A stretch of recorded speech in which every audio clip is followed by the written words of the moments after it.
नमस्कार मित्रांनो, मी सुशांत गायकवाड आणि तुम्ही बघत आहात स्टंपबॉर्न बँकर. तर मित्रांनो, व्हिडिओ खूप दिवसांनी करतोय कारण माझ्याकडं या ईमेल आय डीचा ॲक्सेस नव्हता आणि त्याच्यामुळे ह्या चॅनलचा पण ॲक्सेस नव्हता. आज बऱ्याच दिवसांनी खूप शोधाशोध केल्यानंतर हा ईमेल आय डी मिळाला आणि याचा ॲक्सेस मिळाला. तर मित्रांनो, व्हिडिओ बनवतो आहे कारण की मी IDBI बँकेतून एक्झिट घेतलेलं आहे. ॲज एक्झिक्युटिव्ह तिथं मी 10 ते 11 महिने काम केलं आणि त्याच्यानंतर मी आता एक्झिट घेऊन आता मी महाराष्ट्र ग्रामीण बँकेसाठी सिलेक्ट झालेलो आहे आणि तिकडे मी जाणार आहे. ॲक्च्युली डॉक्युमेंट व्हेरिफिकेशन वगैरे सर्व प्रोसेस झालेले आहेत आणि आज आहे 28 जून आणि 24 जूनला तिथं मला ट्रेनिंगला ॲक्च्युली जायचं होतं, परंतु इथून रिलिव्हिंग लेटर न मिळाल्यामुळं, इथून रिलीव्ह न झाल्यामुळं मला ते थोडे दिवस आता थांबावं लागणार आहे. ते प्रोसेस मी चालू केलेली आहे. ईमेलद्वारे ते जे रिलिव्हिंग लेटर आहे ते पण पाठवून झालेलं आहे. IDBI खरंच खूप चांगलं ऑर्गनायझेशन आहे आणि IDBI जेवढी चांगली आहे त्याच्यापेक्षा मला जो स्टाफ मिळाला होता, मी फलटण ब्रांचला होतो, तो खरंच खूप छान होता. मला तिथं असताना असं ऑफिशियल सगळं जे वातावरण होतं त्याच्यापेक्षा ते सगळी फॅमिली त्या वाटत होतं की सगळं कुटुंब आहे. एक मोठं कुटुंब होतं, ब्रांच आमची मोठी होती, जास्त 13 ते 14 लोकांचा स्टाफ होता आणि तिथं मी प्रत्येक गोष्टी ह्या रिसेंबल करत होतो.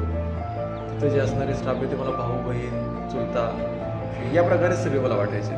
तिथं त्या प्रकारे मी राहायचो की सगळे माझीच लोक आहेत आणि त्याच्यामुळे तिथून निघताना काल मला खरंच खूप जड जात होतं कारण की तिथून मी निघताना सर्व लोकांकडे बघून मलाच वाईट वाटत होतं की मी इथून चाललो आता एवढ्या चांगल्या याच्यातून जायचं म्हटलं की एक जिव्हाळा असतो, त्यांच्यावर एक प्रेम झालं होतं प्रत्येक व्यक्तीवर.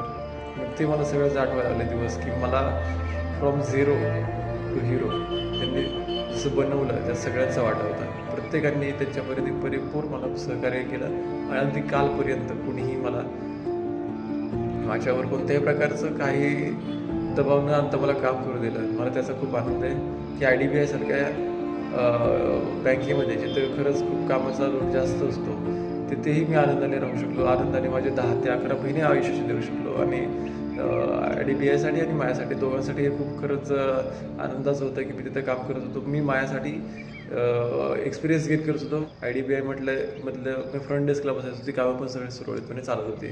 दोघांसाठी चांगलं होतं आणि आत्ता मी जेव्हा जातो आहे तेव्हा वाईट मला पण वाटते आणि माझ्या स्टाफला पण वाटतं आहे.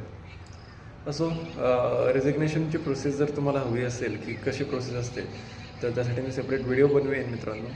If you want that video then kindly comment below this video. I want make that video as well. तर असं व्हिडिओ एवढाच होता की IDBI सोडलेली आहे आणि आता महाराष्ट्र ग्रामीण बँकेत जेव्हा जॉईन होईल तेव्हा पण असाच व्हिडिओ बनवेन मी आणि महाराष्ट्र ग्रामीण बँकेबद्दल तुम्हाला मी सांगेन मित्रांनो. ठीक आहे, गुड मॉर्निंग.